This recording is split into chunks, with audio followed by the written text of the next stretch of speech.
राधे राधे बच्चों, कैसे हो आप सभी। अपने कक्षा 12 की मैथ कर रहे हैं। कक्षा 12 की मैथ और पहला चैप्टर चल रहा है समुच्चय वाला, संबंध वाला, है ना। सेट एंड रिलेशन वाला और संबंध है फलन वाला ना, रिलेशन एंड फंक्शन वाला। इसके अंदर अपने 1.1 ही चल रहा है, जिसके अंदर अपने 10 क्वेश्चन कर चुके हैं। आज थोड़े से अपने स्पीड से चलेंगे क्योंकि बेसिक अपने बहुत कर लिए, 10 क्वेश्चन भी कर लिए। 10 क्वेश्चन क्या कर लिए, 10 के अंदर ही अपने बहुत काफ़ी कर लिए। जैसे पहला क्वेश्चन था उसके अंदर 5 और 5 इसके अंदर पॉइंट थे, 9 पॉइंट पहले क्वेश्चन के अंदर थे, यानी 9 क्वेश्चन वो कर लिए थे और 10 क्वेश्चन सीधे कर लिए, यानी अपने लगभग 18 क्वेश्चन कर लिए। फिर 6 एग्जाम्पल कर लिए, 6 एग्जाम्पल कर लिए, यानी 24 क्वेश्चन अपने कर चुके हैं। ये संक्रामक सममित समतुल्य के ऊपर लगभग 24 अपने क्वेश्चन कर चुके हैं, एग्जाम्पल और सभी को जोड़े तो पॉइंटों को। तो अब अपने 11 नंबर क्वेश्चन से करते हैं। 16 क्वेश्चन है टोटल इसके 1.1 के, तो 11वें क्वेश्चन पर अपने पहुंच चुके हैं। आज कोशिश करेंगे भी लगे 6 के 6 क्वेश्चन कर सके, थोड़ा स्पीड में चलेंगे। बेसिक अपने बहुत कुछ कर लिया। अब 11वां क्वेश्चन अपने टाइम ज़्यादा खराब नहीं करते हुए 11 नंबर क्वेश्चन करते हैं। कक्षा 12 का 11 नंबर क्वेश्चन 1.1 का संबंध एवं फलन वाले का, रिलेशन एंड फंक्शन वाले का, यानी समतुल्य सममित और संक्रामक के लिए 11 नंबर क्वेश्चन ये कह रहा है भी सिद्ध कीजिए किसी समतल में स्थित बिंदुओं के समुच्चय में, यानी कोई समतल है अपने बनाई देते हैं। यहाँ पर ज़्यादा कंजूसी भी नहीं करते, ये एक्स एक्स और वाई एक्स बना लिया, ठीक है, एक्स एक्स और वाई एक्स बना लेते हैं। यहाँ पर अपने समतल मान लेते हैं, समतल, चलो ये पूरा बोर्ड है, यही क्या अपने मान लेते हैं समतल।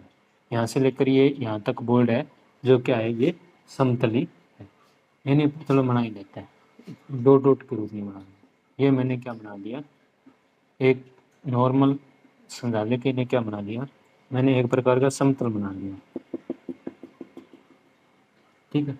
जो बोला नहीं अपने किस तल में है, यानी यहाँ पर इसमें है, इसमें है, इसमें किसमें बोला नहीं, तो मैंने एक नॉर्मली एक ऐसा ही बना लिया समतल वर्ग के रूप में, जो ज़्यादा गौर करने की जरूरत नहीं है भी किस तल में कुछ सोचने के लिए। अगर एक्स एक्स अपने बोलता है इस तल में, तो अपन स्पेशल इस तल में ही बनाते, फिर वो 3D के रूप में बनाने की कोशिश करते। लेकिन अब कुछ नहीं बोला तो अपने एक नॉर्मल समझाने के लिए मैंने ऐसे बॉक्स बना लिया, ये क्या है समतल, इतनी दूर में अपने ले लिया, ये क्या है समतल है। ये भी अपने मान सकते हैं ये क्या है, एक समतल है। ऐसे अब इसके आगे के इन बिंदुओं का समुच्चय, समतल में स्थित जो भी बिंदु है, जैसे भी बिंदु है, जितने भी बिंदु है, इन सब का एक समुच्चय है, वो क्या है ए मान लेते हैं। ए समुच्चय कैसा है, समतल में स्थित, समतल में स्थित बिंदु समतल में स्थित बिंदु क्या है इसके अंदर आएंगे, वो कितने भी बिंदु हो सकते हैं। अब करें इसके लिए आर संबंध बनेगा, इसके लिए आर संबंध बनाना है। इसके लिए आर संबंध इस प्रकार है कि वो कह रहा है पी कोमा क्यू आएंगे, और पी कोमा क्यू इस प्रकार आएंगे, बिंदु पी की, अच्छा 2 बार लिख दिया, बिंदु पी की, बिंदु क्या है पी की केंद्र मान लें या मूल बिंदु मान लें, यानी मूल बिंदु ये अपने ये मान लें, केंद्र मान लें या मूल बिंदु, ज़्यादातर मूल बिंदु लिखा है अपने बुक में भी। मूल बिंदु ओ से जितनी दूरी है, मूल बिंदु ओ से जितनी दूरी है, और बिंदु क्यू की भी मूल बिंदु यानी ओ, मूल बिंदु ओ से जितनी दूरी है, वो दोनों दूरियां क्या है, दोनों दूरी बराबर है, दोनों दूरी क्या है बराबर है। ये इस आर संबंध के अंदर है। प्रॉपर लिखा नहीं है पूरा, लेकिन समझा दिया मैंने। अब किसी के प्रॉब्लम नहीं होनी चाहिए। पी और क्यू दोनों एक साथ में तब आएंगे जब पी, तब वो बिंदु आएगा पी जिसकी मूल बिंदु से कुछ ना कुछ दूरी है, और क्यू, ये दोनों एक साथ में तब आएंगे जब क्यू की भी मूल बिंदु से दूरी दिखे, वो दूरी और पी की मूल बिंदु से दूरी दोनों क्या है बराबर है, तब वो दोनों क्या आ जाएंगे, बिंदु इस समुच्चय के अंदर आ जाएंगे। जैसे अपने समझना चाहे भी अलग अलग बना लेते हैं। ये पी है, ठीक है, यहाँ पर मैंने मान लिया क्यू है, ये कह रहा है भी मूल बिंदु ये ओ है, इसको मान लिया मूल बिंदु है ओ है, शीर्ष मूल बिंदु ओ मान लिया, यानी केंद्र मान लेते हैं, एक प्रकार का ओ है मूल बिंदु है। केंद्र लिखा नहीं है लेकिन मैंने यहाँ पर बोल दिया एक प्रकार तो कभी केंद्र लिखा हो तो भी घबराने की जरूरत नहीं है, इसे अपने केंद्र भी बोल सकते हैं किसी वर्त का, ठीक है, गोले का केंद्र भी ऐसे बोल सकते हैं। भी कोई समतल है उसके ऊपर एक गोला है जिसका केंद्र है वो मूल बिंदु शीर्ष जो है वो उसका केंद्र है, तो भी अपनी कोई प्रॉब्लम नहीं होनी चाहिए। अब अगर ओ से दूरी पी की देखें, ओ से दूरी पी की देखें तो इसके मान लेते हैं अपने, इसकी दूरी मान लेते हैं आर है, इसकी दूरी अपनी क्या मान लेते हैं आर।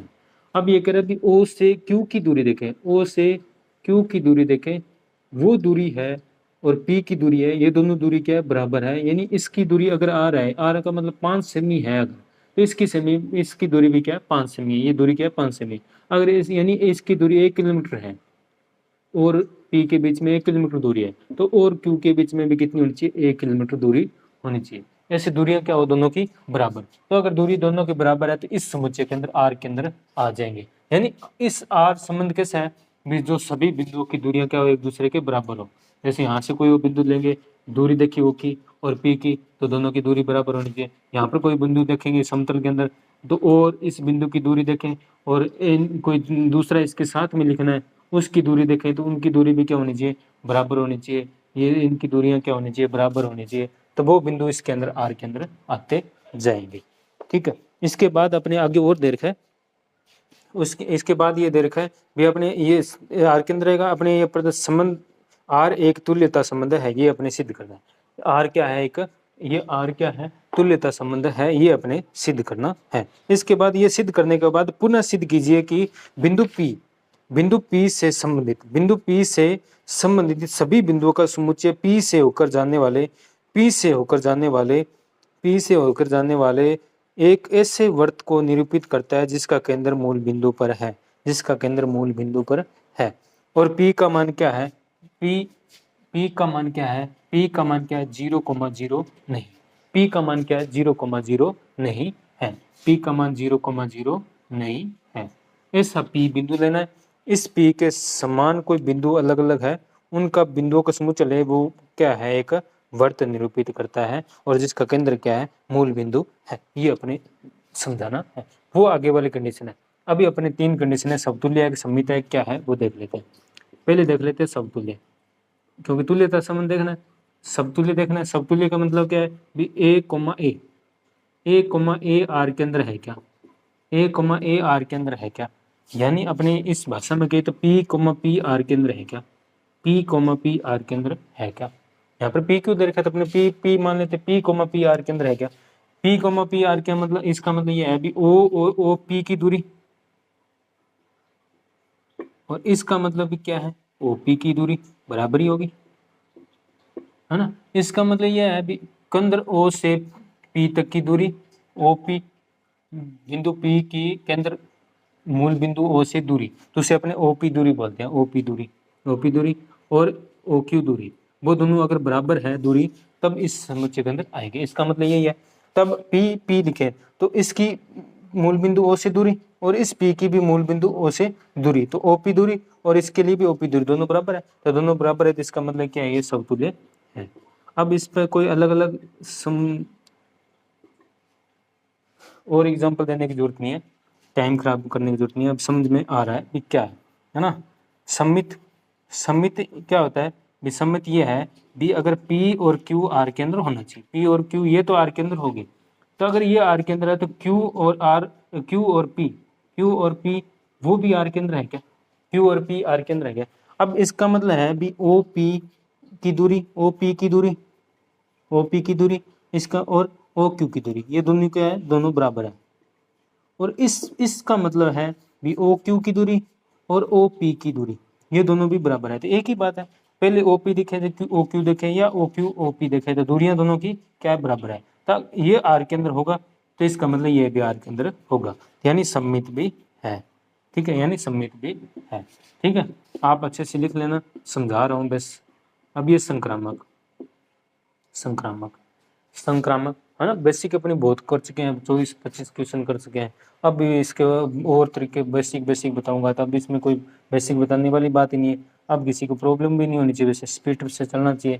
संक्रामक की बात करें तो पी क्यू आर के अंदर है, पी क्यू आर के अंदर है, तो Q का और किसी के साथ संबंध मान लेते हैं भी QS भी R के अंदर है, ये दोनों R के अंदर हो गए।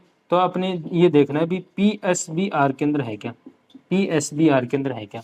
इसका मतलब ये है भी OP की दूरी देखें, OP की दूरी और OQ की दूरी, OQ की दूरी बराबर है, यानी OP की दूरी और OQ की दूरी क्या है, दोनों क्या है, बराबर है। अब और इसका मतलब ये है भी OQ की दूरी, इसका मतलब OQ की दूरी और OS की दूरी, OS की दूरी बराबर है, यानी O से Q तक की दूरी देखें और O से S, S कोई और मान लेते हैं अपने, S कोई यहाँ पर मान लेते हैं, ये कोई S है, ठीक है, ये कोई बिंदु S है। तो O से S की दूरी, ये दूरी और ये दूरी क्या दोनों बराबर है, जैसे इसकी 5 है तो इसकी भी क्या है 5। अब ये दूरी किसके बराबर है, इसके बराबर है, तो ये भी 5 है, तो इसका मतलब ये दूरी और ये दोनों भी दूरी बराबर ही दिख रही है। देखो भी ये अगर R है, ये अगर R है, ये कह रहा है भी ये भी क्या होगा R होगा, ये R है तो ये तो पहले R ही है, तो इसका मतलब ये दोनों क्या भी दूरी बराबर है, यानी OP की दूरी, OP की दूरी, OP की दूरी और OS की दूरी भी क्या होगी, बराबर होगी, OS की दूरी भी क्या होगी, बराबर होगी। और सही बात है ना, सही है, होगी, तो यानी ये भी समुच्चय के अंदर होगा, तो इसका मतलब ये संक्रामक है। लास्ट में लाइन लिखना भी संक्रामक है।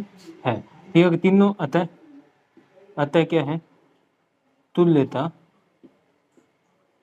है, तुल्यता है, तुल्यता संबंध है। अतः R क्या है, एक तुल्यता संबंध है, अतः R एक तुल्यता संबंध है। ये तो क्या समतुल्य तुल्यता की बात होगी। अब इसके बाद अपने आगे बात करते हैं, ये तो समतुल्य तुल्यता की बात है। अब इसके बाद पुनः आगे वाली बात करते हैं भी बिंदु P के लिए वर्त बनता या नहीं बनता, वो अपने देखेंगे इसी कंडीशन के आधार पर, इसी कंडीशन के आधार पर।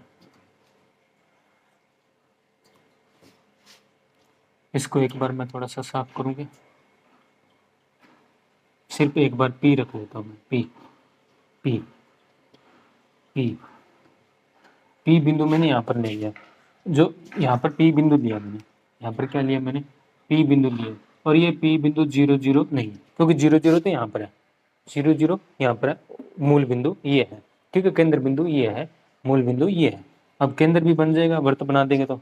अब ये क्वेश्चन ये कह रहा है कि जो P बिंदु है, P बिंदु के संबंधित, P बिंदु से संबंधित जो भी बिंदु है ना, जो R के अंदर आए थे, जो R समुच्चय के अंदर आ रहे थे, P, Q R के अंदर आ रहे थे, और कौन कौन से आ रहे थे, OP की दूरी और OQ की दूरी, मूल बिंदु से P की दूरी और मूल बिंदु से Q की दूरी अगर दोनों बराबर है तो वो R के अंदर आएंगे। अब ये कह रहा है भी इसका मतलब ये है भी जो P से संबंधित है, P से संबंधित कौन कौन से है, जिनकी दूरी बराबर है, जिनकी दूरी क्या है, दोनों की बराबर है, वो P से संबंधित है R के अंदर, है ना, R के अंदर ही देखना इसी क्वेश्चन के लिए, तो जो R के अंदर है वो P से संबंधित है।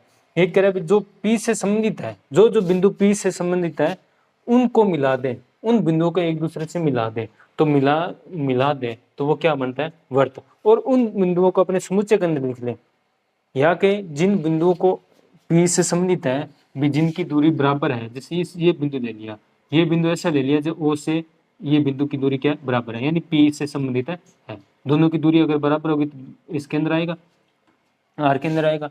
अगर ये दूरी, ये बिंदु भी देखे तो R के अंदर आएगा, ये बिंदु यानी इसकी दूरी R है, तो ये इस बिंदु की दूरी देखेंगे तो ये भी अपने कहेंगे R है, ये दूरी भी अपने बोलेंगे R है, ठीक है। ऐसे अपने बोलते जाए भी समान दूरी वाले बिंदु, समान दूरी वाले बिंदु, ये इस बिंदु की दूरी भी R है, समान दूरी वाले बिंदु, ऐसे समान दूरी वाले बिंदु ऐसे मिलाते जाएंगे, ऐसे समान दूरी वाले बिंदु, पूरा गोल तो नहीं बना लेकिन लगभग हो गई, ये थोड़ा सा अंदर आ गया ना, यहाँ समान दूरी वाले बिंदु, ये थोड़ा सा अंदर आ गया, दिख तो रहा है, अंदर आ रहा है, पूरी तरह गोल नहीं बनेगा।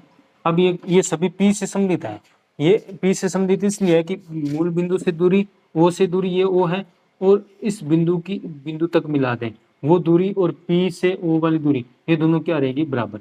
ऐसे ऐसे बिंदु लिए मैंने, ये बिंदु ऐसे ऐसे है जिनको अपने देखें, जिनसे कोई भी बिंदु देखें उनकी दूरी क्या है, R से संबंधित R के बराबर है, यानी ये दूरी और ये दूरी P वाली, ये दूरी P वाली, सभी दूरियां क्या है, बराबर है, यानी बराबर है। और इन सभी का समुच्चय देखें, इन सभी का समुच्चय, इन सभी का समुच्चय अपन ए बना लिया। ए के अंदर क्या आएंगे, ए के अंदर वो P आएंगे और P से संबंधित आएंगे। इसका मतलब P से संबंधित आएंगे, वो कौन कौन से P से संबंधित आएंगे, जो OP के बराबर क्या है, R है, जो OP बराबर क्या है, R है। ऐसे अपने लिख सकते हैं। यहाँ पर एक P बिंदु आएगा, P बिंदु यानी एक प्रकार के जो जो बिंदु आएंगे वो क्या है, जिनकी OP बराबर क्या है, R। अपनी दूरी R मानिए, OP की दूरी क्या मान ली, R, यानी जो वो बिंदु आएगी जिनकी दूरी O से क्या है, R है, जिनकी दूरी O से क्या है, R है, जिनकी दूरी क्या O से क्या है, R है। तो ऐसे ऐसे बिंदु यहाँ पर आते जाएंगे। अब P की जगह मान अपने अलग अलग लिख सकते हैं, कोई भी, है ना। ये बिंदु A मान लिया तो ये बिंदु आ भी आ जाएगा, ये बिंदु भी आ जाएगा, यानी P की जगह अपने P कोई भी बिंदु ले सकते हैं, कोई भी ये बिंदु लेंगे तो भी इसकी दूरी O से R होगी, कोई भी बिंदु लें तो इन सभी को मिला दें।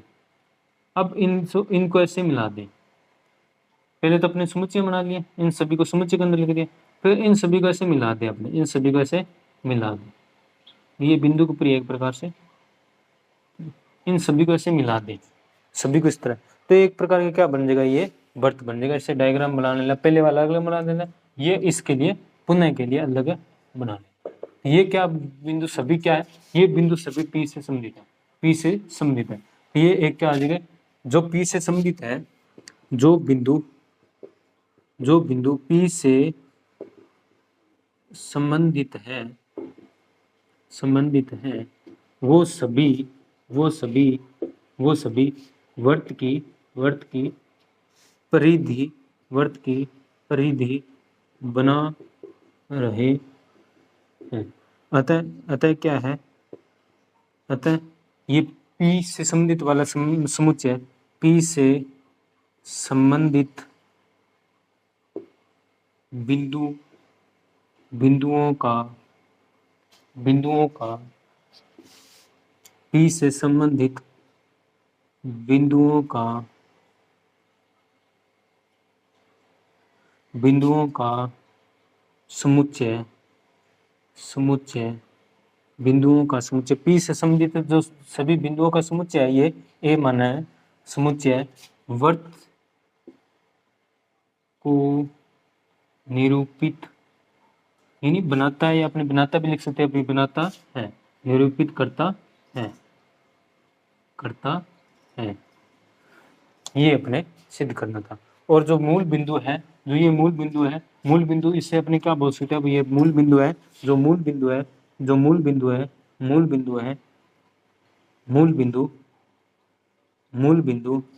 बिंदु क्या है यहाँ पर, मूल बिंदु O वृत्त का केंद्र है। और त्रिज्या अपने क्या मान ली, त्रिज्या R है, त्रिज्या अपने R मान ली, तो त्रिज्या यहाँ पर क्या है, R है। सेंटर O मूल बिंदु वृत्त का केंद्र है, सेंटर क्या है, O है, सेंटर पॉइंट है ना, मूल बिंदु, और त्रिज्या से रेडियस क्या है यहाँ पर, R अपने मान ली। यानी वृत्त ऐसा वृत्त है जिसका सेंटर पॉइंट ये O है और जिसकी रेडियस क्या मान ली अपने, R है, और इन सभी को मिला वो क्या करता है, वर्त बनाता है। बस ये लिखना था, ऐसे डायग्राम बना के लिख दो, चाहे अपने लाइन लिख दे तो भी बहुत है। ये हो गया अपने 11 नंबर क्वेश्चन। टाइम तो काफी लगा दिया ना 11 में क्वेश्चन के अंदर में। चलो कोई बात नहीं, समझ में आना चाहिए, टाइम लग गया तो लग गया, आज नहीं होंगे तो कल तो ये 1.1 तो कंप्लीट हो ही जाएगा। आज नहीं होगा तो आज 1-2 क्वेश्चन बच जाएंगे, तो कल कर अपने संबंध की कुछ बेसिक बातें शुरू कर देंगे कल, और कोशिश करेंगे भी एक ही वीडियो अपने संबंध वाली बातें कंप्लीट, बेसिक बातें कंप्लीट कर लें। नहीं होंगी तो 2 वीडियो में हो जाएगी, सब बेसिक बातें अपने आराम से करेंगे। अब क्वेश्चन नंबर 12 ये कह रहा है कि सिद्ध कीजिए कि समस्त त्रिभुजों के समस्त त्रिभुजों के समुच्चय ए में, समुच्चय ए के अंदर कोई समुच्चय है, क्वेश्चन नंबर 12 है, ये कह रहा है क्वेश्चन नंबर 12 के अंदर सिद्ध करना है कि अपने ये समुच्चय ए है, उसके अंदर समस्त त्रिभुज, समुच्चय ए के अंदर क्या है, समस्त त्रिभुज है। समुच्चय ए के अंदर क्या है, समस्त त्रिभुज है। और इसके लिए आर संबंध बनाना है। आर संबंध इस प्रकार बनाना है, T1 T1 लिया, यानी इंग्लिश में इसे ट्राइंगल बोलते हैं, तो वहां से अपने इसको क्या ले लिया, T तो T1 ले लिया। और ये T1 और T2 इसके अंदर आएंगे, इसके अंदर इसलिए आएंगे T1 व T2 एक दूसरे क्या है, एक दूसरे के क्या होंगे, समरूप होंगे, समरूप है। समरूप का इसका मतलब यह है भी समान भुजों का अनुपात देखें, सभी भुजों का अनुपात देखें, इसका भुजा और इस भुजा दोनों, इन तीन दोनों त्रिभुज भुजा का अनुपात देखेंगे तो वो क्या होते हैं, बराबर आना चाहिए, तो वो क्या होते हैं, त्रिभुज समरूप होते हैं। यहाँ पर अपने कहे भी लगभग देखने में एक जैसे हो, है ना, लगभग देखने में क्या हो, सर्वांग समता वाला देखा था ना, उसकी जैसे भी त्रिभुज बना दिया। और दूसरा त्रिभुज बनाया, बने नहीं, ये त्रिभुज बनाया एक, और एक त्रिभुज से थोड़ा सा बड़ा बना दिया, तो ये दोनों क्या समरूप है। ये समरूप तब है, या तो अपने देखने में एक जैसे लग रहे थे वो सवरांग समता वाला देखा था अपने एग्जाम्पल, वैसे वैसे ये है समरूप, यानी लगभग एक जैसे हो। यहाँ आपने कहा भी ये भुजा और ये भुजा का अनुपात, इस भुजा और इस भुजा का अनुपात, इस भुजा और इस भुजा का अनुपात, तीनों ऐसे अनुपात देखे अलग अलग, तो वो क्या हो, बराबर हो, उनका अनुपात क्या हो, बराबर हो, तीनों का अनुपात क्या हो, एक दूसरे के बराबर होना चाहिए, तब अपने बोलते हैं ये त्रिभुज दोनों क्या है, समरूप है, समरूप है, समान रूप वाले हैं। इनको देखने में रूप क्या हो, दोनों का समान हो, तो वो क्या होते हैं, समरूप है, ऐसे आर बनेंगे। अब अपने सम करना है कि आर एक तुल्यता संबंध है, ये सिद्ध करना भी आर क्या एक तुल्यता संबंध है। उसके बाद अपने दे रखा है भुजाओं 3, 4, 5 वाले समकोण त्रिभुज है। एक त्रिभुज दे दिया, भुजा क्या उसकी 3, 4, 5 है, T1 मान लिया उसका। दूसरा एक त्रिभुज दे दिया T2, उनकी भुजाएं ये बोल रहा है 5, 12, 13 है। ये एक भुजाओं वाले त्रिभुज है जिसकी भुजाएं क्या है, 3, 4, 5 वाले समकोण त्रिभुज T1, कोमा भुजाओं 5, 12, 13 वाले समकोण त्रिभुज T2 तथा भुजाओं 6, 8, 10, ये 3 त्रिभुज दे रखे हैं। इन तीनों त्रिभुज क्या है, समकोण है। तो समकोण त्रिभुज T3 पर विचार कीजिए। विचार क्या करना है, T1, T2, T3 जिन्हों जो 3 त्रिभुज दिए हैं भुजाएं वाले, इस एक को T1 मान लिया, एक को T2 मान लिया, एक को T3 मान लिया। इन तीनों त्रिभुजों में कौन से त्रिभुज परस्पर संबंधित है, किस प्रकार संबंधित है, समरूप के आधार पर संबंधित है, किस है या नहीं है, तीनों में से कौन से एक दूसरे से संबंधित है, वो आपने आगे वाला पॉइंट है। पहले अपने इसको तुल्यता सिद्ध कर लेते हैं, यानी तीनों बातें समतुल्य सम्मित, ये बातें अपने प्रूव कर ली।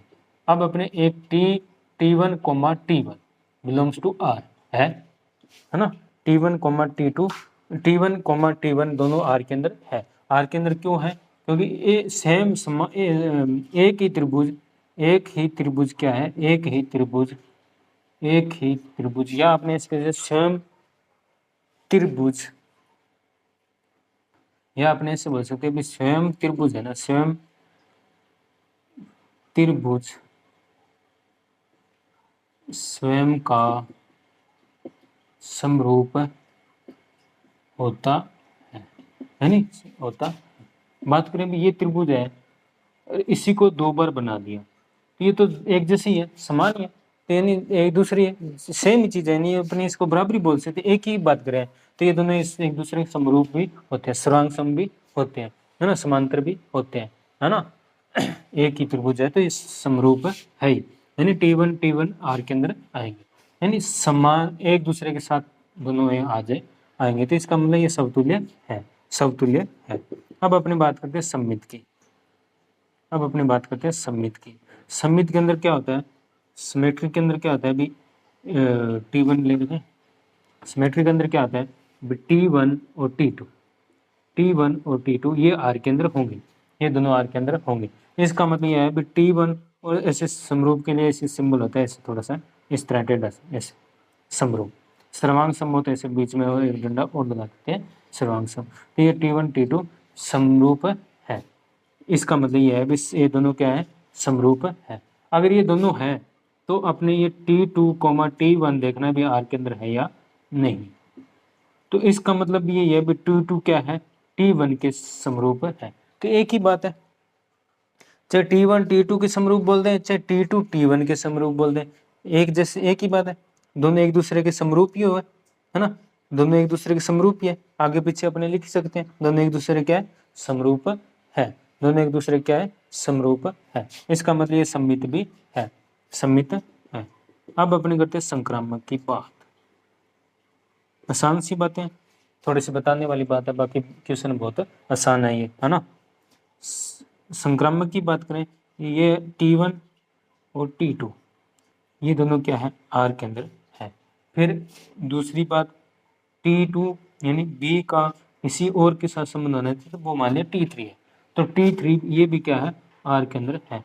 तो अपने चेक करना है कि T1 और T3 वो आर के अंदर है या नहीं, ये अपने चेक करना है। ये आर के अंदर है ये दोनों तो आर के अंदर होंगे, मान के चलना भी ये दोनों आर के अंदर है, तो ये आर के अंदर है या नहीं है। तो इसका मतलब ये है T1 और T2 दोनों क्या है, समरूप है। और इसका मतलब क्या है, T2 और T3 समरूप है। और इसका मतलब क्या है, T1 और T3 समरूप है। ये दोनों तो होंगे, ये दोनों तो होंगे, ये दोनों तो होंगे, ये है तो ये है, या फिर ये है तो ये है, दोनों तो ये दोनों कंडीशन तो होगी आर के अंदर। तो अपने चेक करना भी ये है या नहीं है, T1 और T3 दोनों समरूप है या नहीं है। अब देखें T1 और T2 क्या है, अपने इससे छोटा सा एग्जांपल लेते हैं। T1 ये है और ये T2 है और ये T3 है, ठीक है, दोनों का अलग अलग बना लिया। अब ये कहने की बात यह है इन दोनों का अनुपात बराबर है और इन दोनों का अनुपात बराबर है, ठीक है, ये दोनों समरूप है और ये दोनों समरूप है। यानी ये थोड़ा सा और आसान भाषा में समझते हैं, इसका मतलब ये और ये दोनों देखने में एक जैसे हैं, ये और ये दोनों में देखने में एक जैसे है, बाकी टेढ़े है नहीं, है ना। भी कोई ऐसा नहीं है भी एक समकोण है और एक अलग है ना। समबाहु त्रिभुज है, एक समकोण त्रिभुज है, ऐसे अलग अलग नहीं है, ऐसे अलग अलग नहीं है, ऐसे समान दिखने में एक जैसे होने चाहिए, देखने में एक जैसे, अलग अलग दिखने में नहीं होने चाहिए, दिखने में अलग अलग नहीं है। जैसे ये समकोण है और ये त्रिभुज है, समबाहु मान लेते हैं जिसकी भुजाएं सभी समान हो, तो इन दोनों को देखें तो थोड़ा सा देखने में फर्क है, दोनों में देखने में फर्क है, दिख रहा है ना, ये दोनों अलग अलग देखने में अलग अलग लग रहे हैं, फर्क है। तो अब ये देखना है भी ये दोनों सेम है या नहीं। तो आपने ये मान ही लिया ये दोनों तो क्या समान है, ये दोनों तो समान है, मान लिया। और ये भी अपने मान लिया भी दोनों समान है, एक जैसे है, देखने में एक जैसे है ना। ये दोनों तो आर के अंदर होंगे। तो अब इन दोनों की बात करनी है। अब ये इसके बराबर है, ये दोनों एक जैसे हैं और ये दोनों एक जैसे हैं, तो अपने ये दोनों एक जैसे हैं, ये दोनों एक जैसे, तो अपने बोल सकते हैं कि ये और ये भी एक जैसी हुए, ये और ये भी एक जैसी हुए, ये दोनों भी एक जैसी हुए, ये इसके बराबर है और ये इसके बराबर है, तो ये इसका मतलब ये तीनों एक दूसरे क्या है, एक जैसी है। इसका मतलब क्या है, ये तीनों एक दूसरे के एक जैसे ही है, तीनों एक जैसे ही है, देखने में तीनों एक जैसी है। ये भी मार्कर है, ये भी मार्कर है ना। और एक तीसरा और होता तो ये भी मार्कर है, तीसरा है, एक मिनट रुको, तीनों लिख के आता हूं,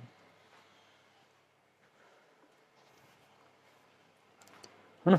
ये तीन मार्कर है, ये तीन मार्कर है मेरे पास। अब मैं कह रहा ये मार्कर और ये मार्कर एक जैसी है, दोनों क्या है, एक जैसे। ये भी बोर्ड के ऊपर चलाने के लिए, ये भी बोर्ड के ऊपर चलाने के लिए, यानी एक दूसरे दोनों, ये दोनों क्या है, समरूप है, ये दोनों क्या है, समरूप है। थोड़ा सा ऐसे ले लेता हूँ, कैप ना दिखाई तो, कैप ना दिखाई तो अब थोड़ा सा देखने में एक जैसे लग रहे हैं ना। इसके ऊपर लिखा हुआ था वो साफ हो गया, पुराना हो गया। अब ये तीनों क्या एक जैसे हैं। अब मैं कह रहा हूँ ये दोनों एक जैसे हैं और ये दोनों एक जैसे हैं, लेकिन तीनों अपने देखने में एक जैसे ही है ना। थोड़ा सा ये लिखा हुआ साफ हो गया, लेकिन अपने देखें तो ये तीनों क्या है, मार्कर है। तो अपने कैसे, तो ये दोनों भी मार्कर है, ये दोनों भी मार्कर है, ये दोनों भी अलग अलग देखे तो ये दोनों भी मार्कर है, ये दोनों भी मार्कर है और ये दोनों भी मार्कर है। कैसे भी देखें तो तीनों क्या है, एक दूसरे मार्कर है, तो तीनों एक दूसरे सम्मिलित है। वैसी ये बात हो रही है, तो क्या होगा, बी, ये भी आर के अंदर होगा, ये भी क्या होगा, आर के अंदर होगा, ये भी आर के अंदर होगा। तो इसका मतलब ये संक्रामक भी है, इसका मतलब ये संक्रामक भी है, ठीक है, ये संक्रामक है। तो तीनों है तो लाइन लिख लेना भी आर क्या एक संबंध के साथ, संबंध के साथ संबंध है, समतुल्य संबंध है, आर क्या एक समतुल्य संबंध है। अब अपनी आगे वाली बात कर लेते हैं, इसके बाद क्या सिद्ध करना है।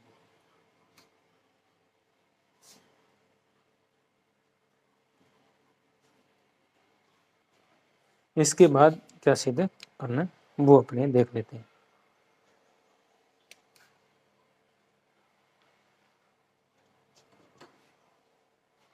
इसके बाद ये करना है कि एक T1 त्रिभुज दिया जिसकी भुजाएं हैं 3, 4 और 5।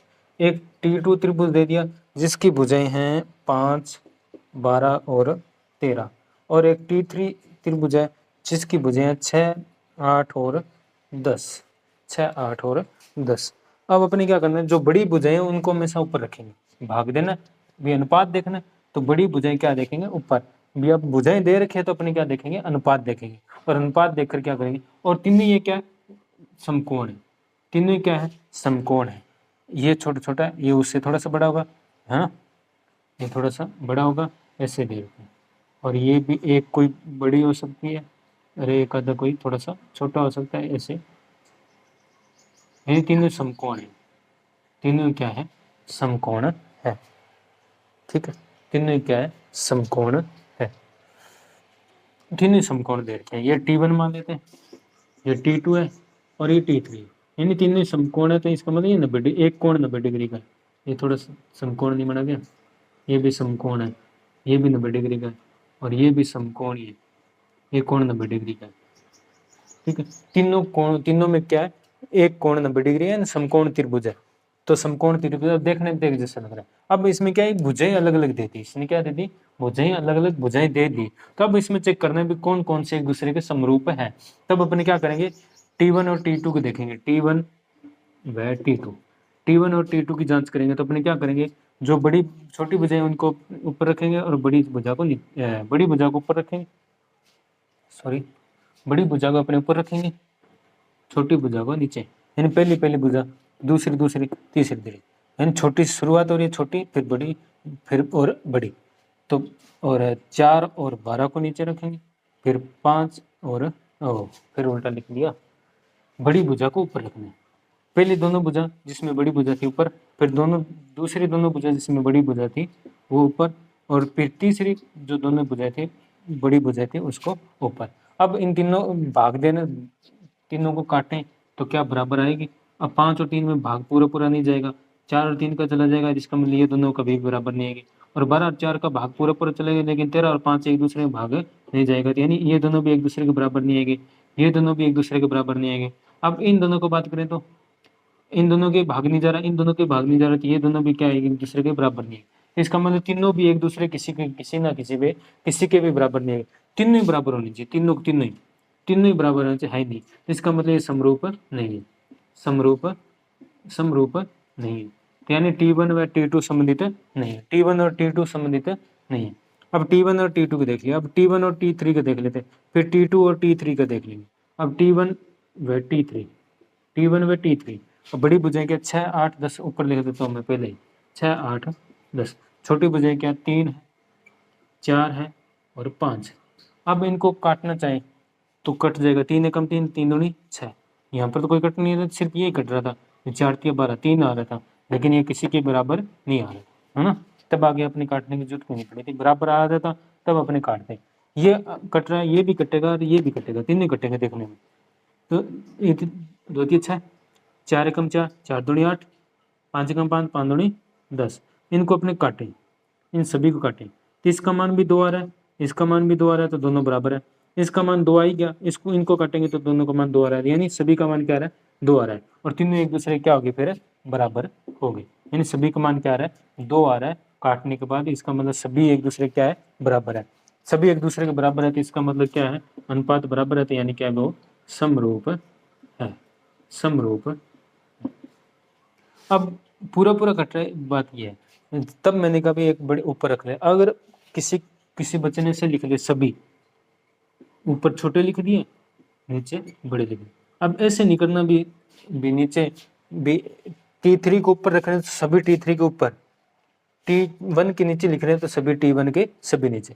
अब ऐसे नहीं करना भी कुछ एक संख्या ऊपर लिख दी बड़ी, किसी में T1 वाली T3 वाली ऊपर लिख दी, किसी में T3 वाली नीचे लिख दी, ऐसे नहीं करना। अगर T3 को ऊपर लिख रहे हैं तो ऊपर लिखना है, अगर इसको नीचे लिख रहे हैं तो पूरा पूरा सभी नीचे। अब या तो ऊपर लिख दें, छोटी वाली चाहिए ऊपर लिख दें, कोई भी नहीं, अब इनको काटेंगे तो इनको काटेंगे, इनको काटेंगे तो सभी में क्या बच जाएगा, 1/2 बच जाएगा, बस इतना ही फर्क है। सभी में काटेंगे तो क्या बच जाएगा, 1/2। तो मान तो सभी का बराबर ही आएगा। 3 बटा काटेंगे तो 3 एकम 3, 3 दूनी 6, नीचे 6 बड़ी संख्या तो नीचे बचेगा 2, इसमें भी नीचे बचेगा, इसमें भी नीचे, यानी 1/2 ऊपर 1 नीचे 2, 1/2 1/2, ठीक है, नहीं समरूप है, सभी का मान क्या आ रहा है, बराबर आ रहा है। अब T2 व T3 देखें, T2 और T3 देखें, T2 और T3 करें, 5 और 6 का भाग नहीं जाएगा, 5 और 6 का भाग नहीं जाएगा, 13 और 10 का पूरा पूरा भाग नहीं जाएगा, कैसे भी देख लेते हैं, 5 और 6 नहीं कटेंगे, 13 और 10 नहीं कटेंगे, 12 और 8 एक बार अपने काट सकते हैं, लेकिन ये दोनों नहीं कटेंगे, नहीं कटेंगे तो इसका मतलब मान बराबर नहीं आएगा, तो ये भी समरूप नहीं है। तो अपने लास्ट में क्या लिखना है, T1 और T2 और T3 एक दूसरे से सममित नहीं है, T1 और T3 क्या है, सममित है, T1 और T3 समरूप है, इसका मतलब T1 और T3 क्या एक दूसरे से सममित है, ठीक है, बस इतने ही देखना है, इतने जांच करना था। ये गया क्वेश्चन नंबर 12, ये होगा क्वेश्चन नंबर 12। ये नोट कर लेना, डायग्राम बनाना चाहो तो डायग्राम बना लेना, बना ही लेना, एक पास रफ को फेयर कॉपी बनाओ तो रफ साइड में एक कूट में बना लेना, कोई प्रॉब्लम नहीं आएगी।